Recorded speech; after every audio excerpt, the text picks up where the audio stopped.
Bismillahirrahmanirrahim, wassalatu wassalamu ala maulana rasulillah.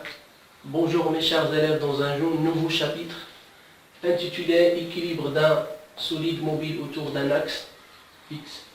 Alors les points que je vais traiter là-dessus, c'est l'effet d'une force sur la rotation d'un solide, moment d'une force, théorème des moments, moment d'un couple de force et aussi le moment d'un couple de torsion. Ça, c'est les parties qui existent dans le cours Équilibre d'un solide mobile autour d'un axe fixe. Je commence par le premier point, l'effet d'une force. L'effet d'une force sur la rotation d'un mobile. L'effet, ça veut dire quoi? C'est est-ce que la force est capable de faire tourner un solide autour d'un axe ou pas. Je prends ici comme exemple la porte. Et j'ai essayé dans chaque figure d'appliquer une force avec une droite d'action différente. Alors la force F1, ou bien la droite d'action de la force F1, il est parallèle à delta. Donc c'est là la force, si j'applique une force au-dessus de la porte, je ne peux pas provoquer la rotation de la porte. D'accord? Alors F1 il est parallèle à delta, ou bien la droite d'action de F1 il est parallèle à delta, donc je ne peux pas appliquer, ou bien je ne peux pas faire tourner la porte en appliquant une force de ce genre-là. Si je prends deuxième figure, alors ici j'ai appliqué une force perpendiculaire, ou bien donc la droite d'action il est perpendiculaire à l'axe delta. La porte elle est comme ça, et j'applique une force dans ce sens-là, alors je ne peux pas faire tourner la porte. La même chose pour le troisième, ou bien la figure numéro 3. Alors j'applique une force, n'est pas perpendiculaire, mais il coupe, ou bien l'axe d'action, ou bien la droite d'action, il coupe l'axe de rotation en un point. Alors, la même chose aussi, F3 ne peut pas provoquer la rotation de la porte. Si j'applique une force, donc la droite d'action perpendiculaire à l'axe de rotation, d'accord? Ou bien si j'applique une force, donc la droite d'action, il coupe l'axe delta, d'accord? En un point, je ne peux pas faire bouger la porte, ou bien je ne peux pas appliquer un effet de rotation sur cette porte. Alors ici, c'est la droite d'action de F1, comment il est?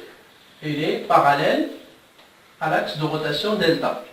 Et F2, la droite d'action de F2, comment il est? Il est perpendiculaire à l'axe delta. Et la droite d'action de F3, d'accord, comment il est? Il coupe l'axe delta en un point tout simplement. Alors les trois cas, la force ne peut pas appliquer, ou bien ne peut pas faire tourner la porte.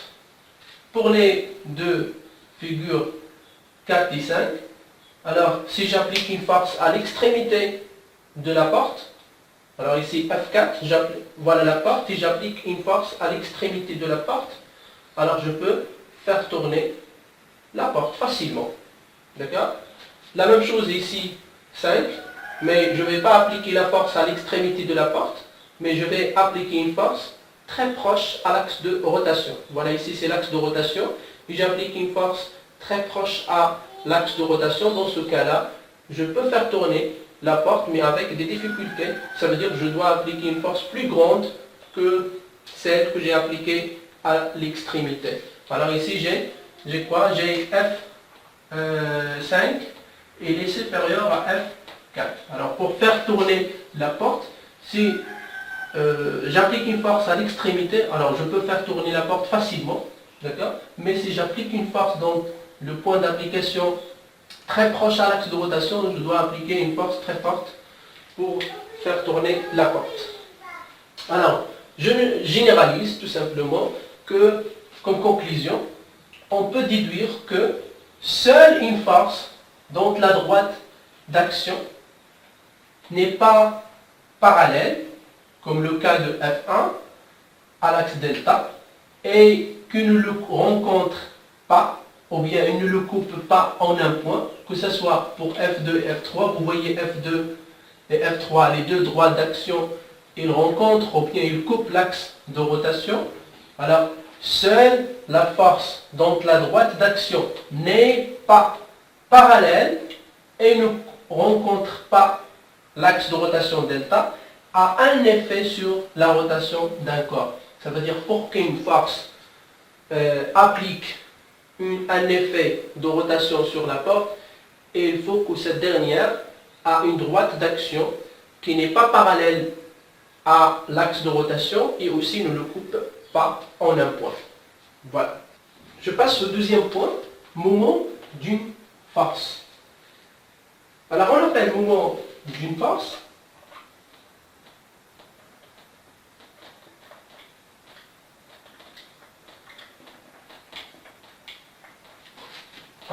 moment d'une force par rapport à un point.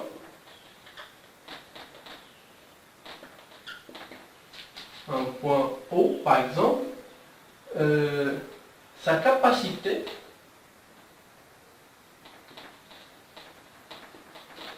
de faire tourner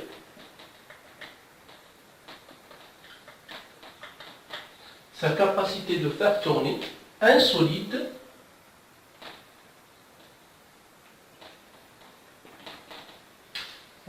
autour de ce point, autour de ce point, ça veut dire le point O. Alors on appelle moment d'une force par rapport à un point O, sa capacité de faire tourner un solide autour de ce point. Alors je prends comme exemple, j'ai une barre, d'accord? Une barre, voilà, j'ai une barre accrochée en un point O, d'accord? Et je vais essayer d'appliquer à l'extrémité ici une force que je vais nommer F1, d'accord? Ou bien une force F1. Alors, le moment ou bien l'expression de moment est écrite sous la forme suivante. M majuscule delta de F1 égale l'intensité de la force F1 fois OH. Et c'est quoi H? H tout simplement, H est la projection orthogonale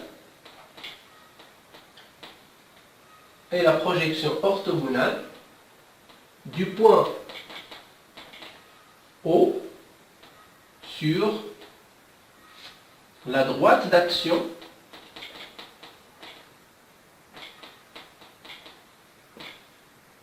de F1. Voilà. H est la projection orthogonale du point O sur la droite d'action de F1. Oui, la droite d'action de F1. Voilà. C'est ça la droite d'action. Alors la projection orthogonale, ça veut dire, voilà, ici c'est la projection orthogonale. La projection orthogonale, voilà, la droite d'action il est là. Ça c'est la droite d'action. Et la projection du point O sur la droite d'action de la force F1, ça va donner le point H. OH fois l'intensité de la force F1, ça va donner le moment de la force F1. Donc F, le moment de la force F1, égale à l'intensité de la force F1 multipliée par la distance OH. OH, ça veut dire la projection de O sur la droite d'action, ça va la projection orthogonale, ça va donner un point H. La distance OH fois la force F1, c'est le moment de la force F1. Alors toujours dans le même point qui est le moment d'une force, alors j'ai tracé ici un exemple. Alors un exemple.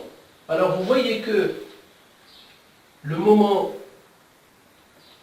de la force F1, on a dit que égale à la valeur de l'intensité de la force égale à F1 fois OH1. Oui, le H1, alors j'ai le centre ou bien le point O, là où il y a le centre, la droite ou bien l'axe de rotation delta, et passant par O.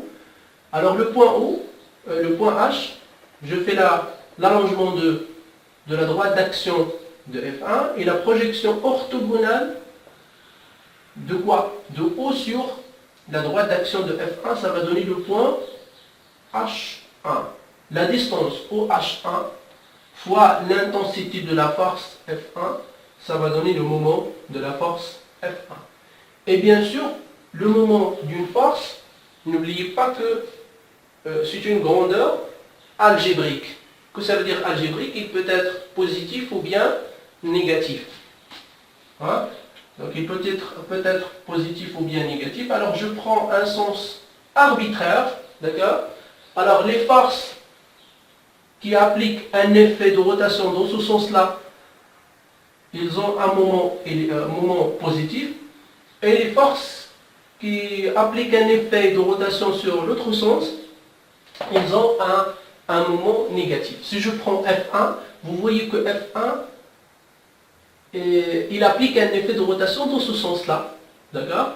Par rapport au point O, dans ce sens-là, donc c'est positif.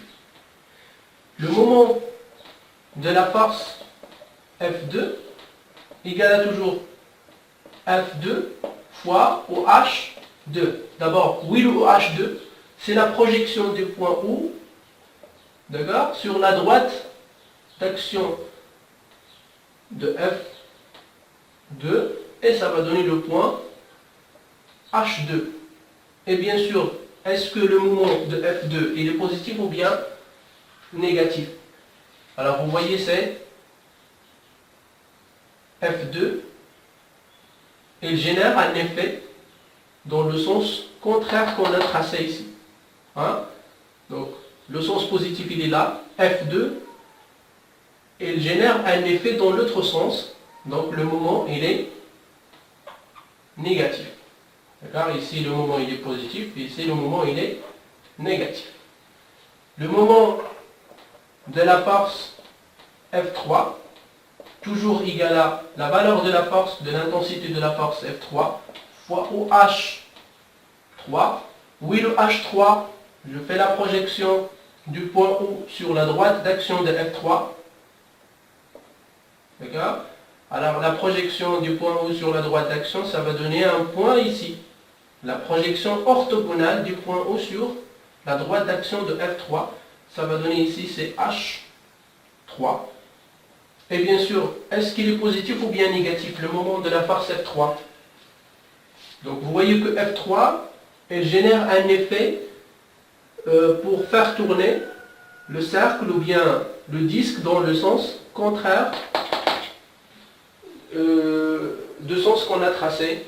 Ici, c'est, elle a un effet ou bien un moment négatif.